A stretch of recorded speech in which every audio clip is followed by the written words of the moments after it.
Okay, today we're going to do lab 22. It's the matching of your rock layers. So the whole idea, we already had talked about absolute age. I need an actual number. Alright, index fossil, we already talked about what makes an index fossil in our notes, and correlation on matching things. So we're going to start with procedure A. So you're going to write up this procedure.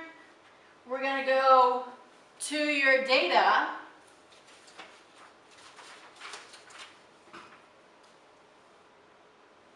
We're going to be putting outcrops A, B, C, and D. We're going to correlate them. We're going to figure out what's the oldest, put a number 1 on that, to what's the youngest or most recent.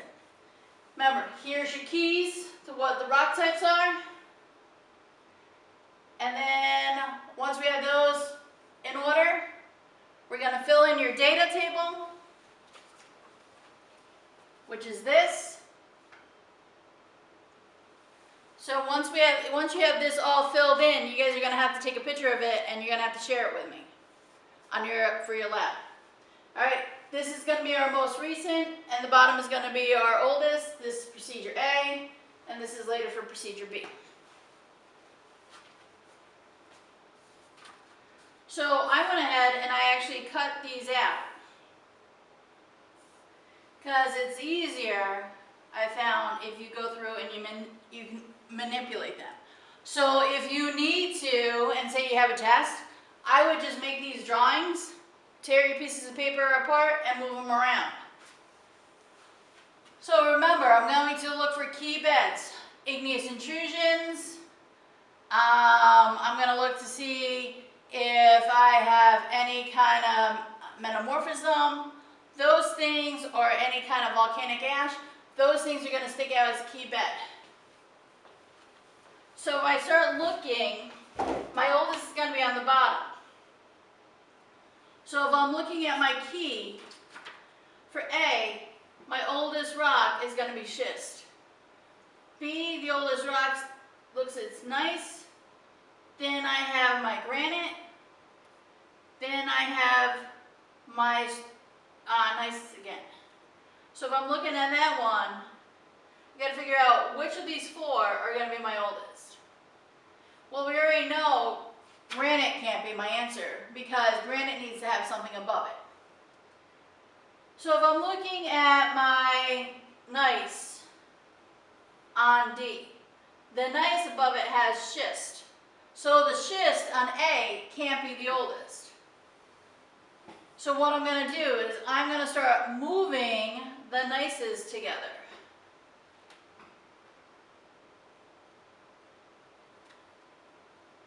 Alright, so here's my gneiss. I'm going to say that's my oldest. So I'm going to label that one number 1.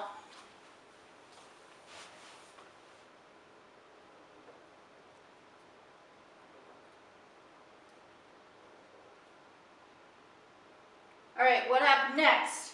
Well, I'm looking at my schist is above. We said it progressively gets younger as you go up. So my schist in D is number 2.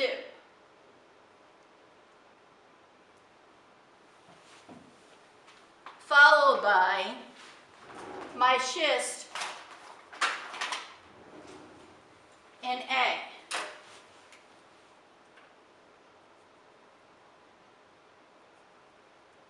So I'm going to actually slide this over here for now. This is why if you're able to cut them out and manipulate them, it's easier for you. Okay, so my next one. What's even younger than my schist? Well, what's above it? Directly above it is going to be my conglomerate. So that's going to be number 3 for me. Notice C does not have the conglomerate. Either it was never deposited there or it got eroded. It's an unconformity. Next.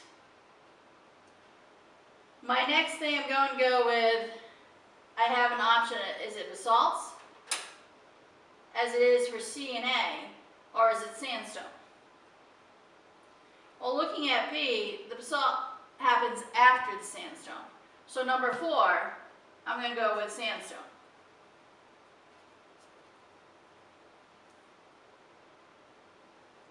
number 5, I'm going to go with the basalts.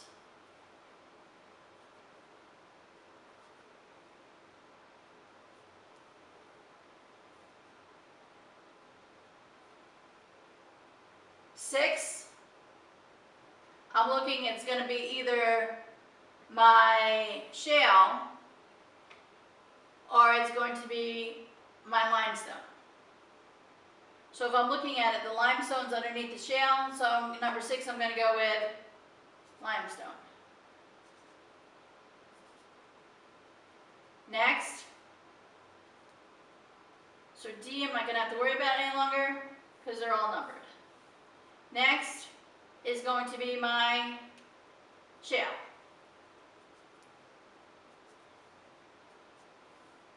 Now hopefully you guys realize I haven't done the granite yet. Remember, granite's intrusive, deep underground. So I'm going to go with granite as my number 8.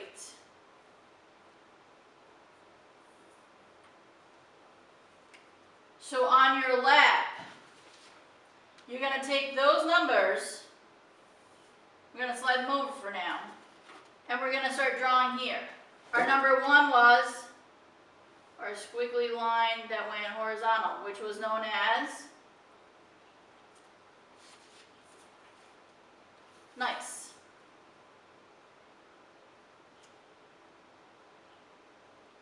Number 2 was our vertical squiggly line, was our schist.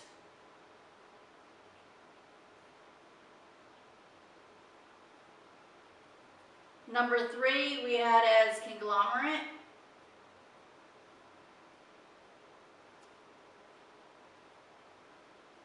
Four, sandstone. 5, basalts. 6, limestone.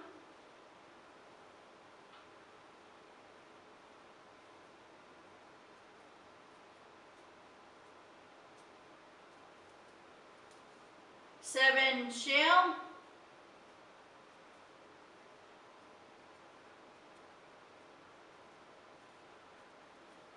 8, granite.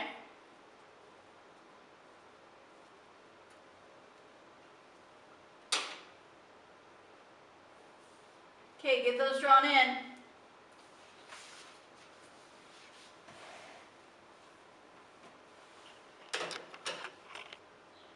Okay, now we're going to do procedure B. Now procedure B, I need you to have your reference table open to page 8. B is very similar to that of procedure A. The only thing is we're going to add index fossils. Now your index fossils have actual dates on them, so we have numbers. So the same thing as we did for A, but we're going to add our fossils. Now, if I'm looking at your fossils, for your lab it says tertiary Pleistocene. Now tertiary, also known as, on your reference table, is known as Neogene. So I need you at your reference table. So if I'm looking at my pecten, which is this fossil, that one, Neogene and Pleistocene, those two, okay? That's the pecten. Crinoid happened during the Mississippian. Now if I'm looking at that one, I'm all the way down here for the Mississippian, for the crinoid stem. The ammonite is Cretaceous. Cretaceous, I'm back this way. And my trilobite is my Devonian, which is down here. So this is the family name, trilobite, ammonite, crinoid, pecten. These 3 also have what specific species of that organism. So the one in the parentheses in the middle is the actual name of that type of trilobite, or that type of ammonite or crinoid stem. So the bottom ones are your time periods. So if I'm looking, my oldest of my 4, the one that's furthest down on my reference table, was my trilobite. So that's going to be my oldest. Keep that in mind. Next oldest was my Mississippian right here. So my crinoid. then my ammonites, and most recently, my pectin. So that's going to help me put things in order. So I'm going to keep this in mind. I've already cut out my locations A, B, C, and D, so this way I can move them around. We already said that the trilobite was my oldest, so I know this is going to be my oldest rock. Well, this is going to be my oldest rock because it's below my trilobite. Then I'm going to look for something in outcrop A that I can correlate. So if I'm looking, I have a crinoid stem. Here's my problem. I don't have a crinoid stem in location B, C, or D. But I do have a key bed, known as my igneous intrusion, which is my basalt. So I am going to move from location C, my basalt layer.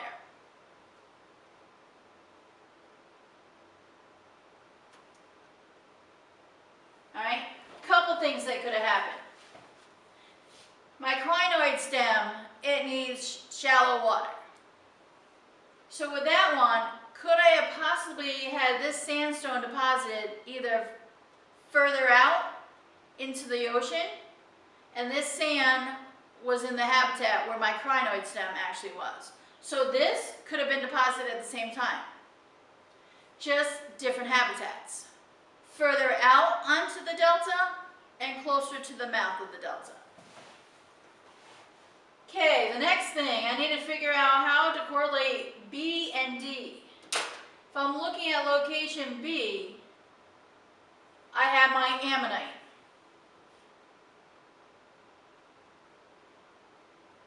Location B's ammonite is in the same type of rock.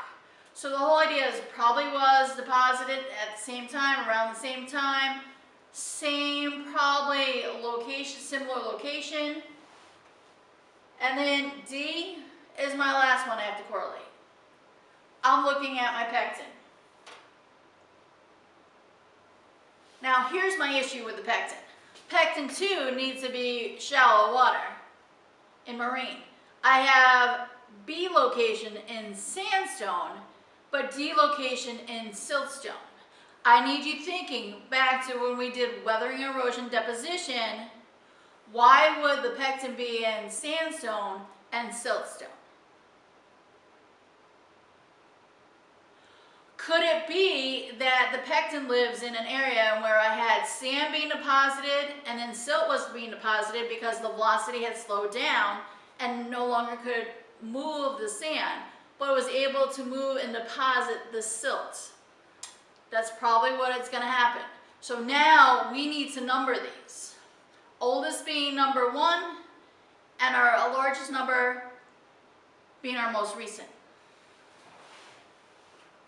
So we said the trilobite was our oldest fossil, so anything below the trilobite has got to be older. So this box is number 1. Alright, number 2 is going to be my limestone. Number 3 is going to be my shale and trilobite. Number 4 is my basalt. Number 5 is going to be my sandstone, or sandstone with crinoid.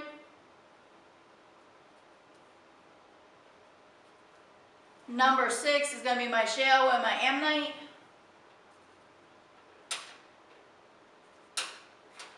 Number 7 is going to be my limestone. Number 8, I'm going to go with my pectin and my sandstone. Number 9, I'm going with my pectin and my siltstone. And number 10, I'm going to go with as my conglomerate. Okay, we're going to go back. Once we have those numbers, we're going to go back to your lab data and draw those in. And yes, you have to draw the fossils. So we're going to start at the bottom with number 1. Number 1, you have that squiggly line through. The bottom was sandstone. The top was conglomerate.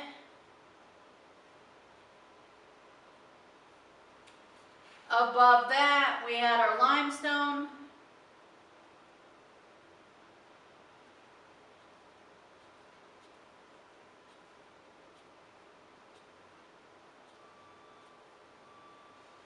Above that, you had your trilobite and your shale. Okay, do your best that you can draw your trilobite.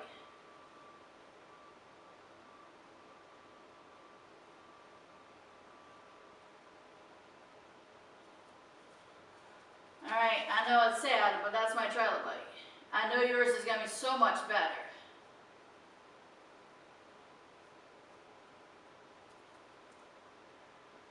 On top of my trilobite and shale is my basalt.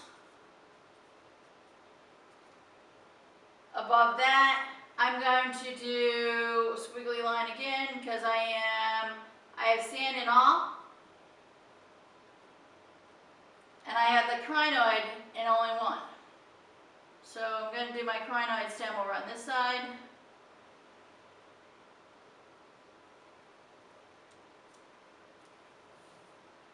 Number 6 was my ammonoid.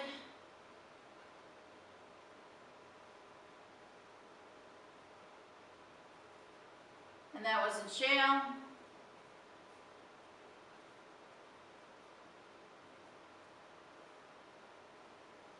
Number 7 was limestone again.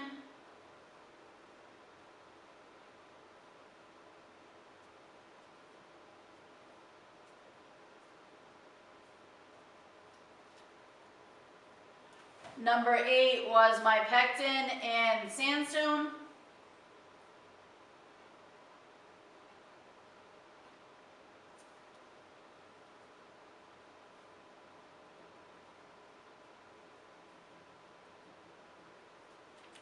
Number 9 was my pectin and siltstone.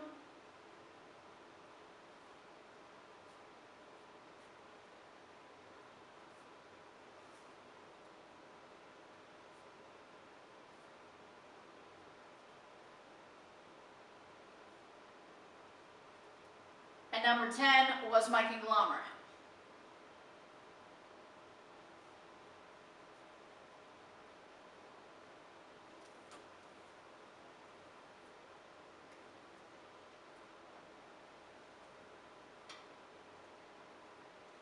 Okay, the other part they ask you to do in procedure B is actually put the numbers in millions of years ago along with the period or epoch of the fossils. So your trilobite was Devonian. So the arrow that's pointing to this fossil, we're going to write your Devonian. We'll be back to the reference table in a minute. The next one is my crinoid stem, which is your Mississippian.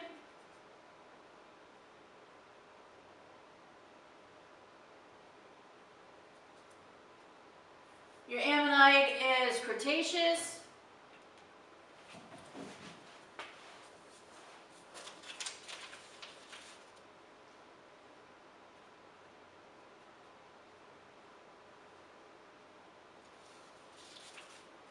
And your pectin, you're going to have to write, it's, both of them, is your Neogene.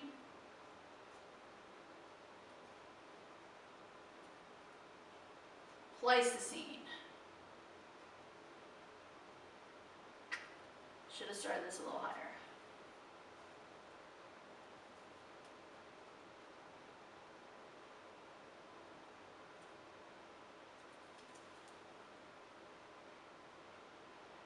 Okay, once you have these numbered, I need to go back to the reference table.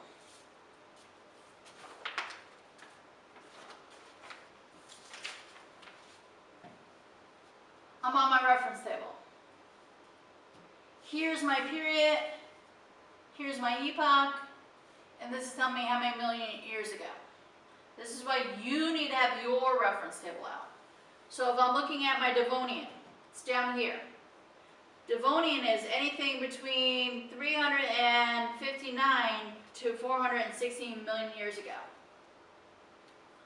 So I'm going to come over here, 359 to 416. So I'm going to need you to do the same thing for the Mississippian, the Cretaceous. Now, Neogene, let me actually zoom on this one.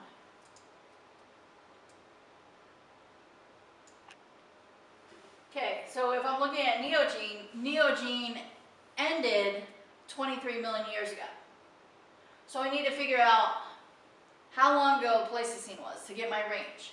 If I'm looking at my Pleistocene, the top of my Pleistocene occurred at 0.01 million years ago.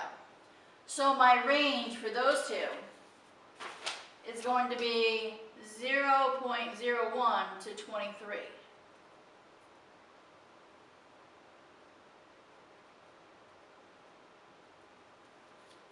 Make sure you actually do the Cretaceous and the Mississippian. At the back, a couple little hints on your questions. Why are some rock layers missing in the sequence? Why do you not have all the rocks at every given location? I need you thinking back to your weather, erosion, deposition. Does every rock get deposited at the same location? No, it's going to vary on what environment it was, how fast water is moving. Okay, what do our field geologists look for in rock outcrops to help them? How do I know this shale is different from the other shale? What is something that we talk about in your notes? Two things in your notes are going to help the scientists figure out if it's the same shale or not.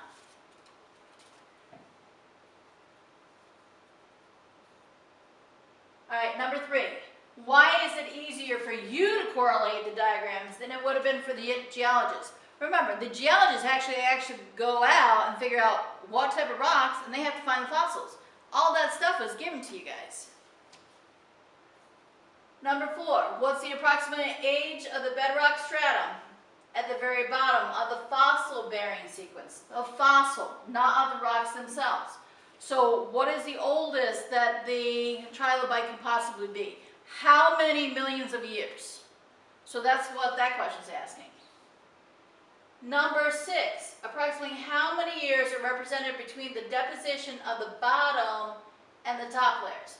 Now remember, the bottom, very bottom layer, you don't know how old it is. It could be Precambrian for all you know. All you know is it's older than 416 million years old. You don't know how young the top layer is. All you know is it's younger than 0.01 million years ago. So your range, you're going to give me approximate range, how old? So older than 416, but younger than 0.01. Number 6, explain why you can find the same type of fossil in different rock layers. Why did we find the pecten in the sandstone? Why did we find it in the siltstone? Remember, we talked about where the pecten's found. It's found on your delta. Think, deposition. Your delta wasn't all the same. You had what? You had horizontal sorting. So you're going to apply your knowledge from the last unit to this one. Number 7. This is how come we have the cyanide stem in the one sandstone, but missing in the other sandstone. Same concept. Your habitat is this location. Doesn't mean the sand is only going to get deposited in that location. So the sand could have gone for miles through the habitat and beyond. Conclusion. Why is it necessary to observe the rock layers in several different locations in order to get a complete rock record? So the whole idea of I only go one location, I only look at Syracuse, I don't look at Binghamton, I don't look at Watertown, Buffalo, Pennsylvania, Canada, I'm not going to get a complete rock record. Because not everything happens at one location. All right, same thing, write this one up. This is lab 22 for you. You're going to have to take a picture and attach that picture for me for your data. Any questions, make sure you're emailing me. Thank you.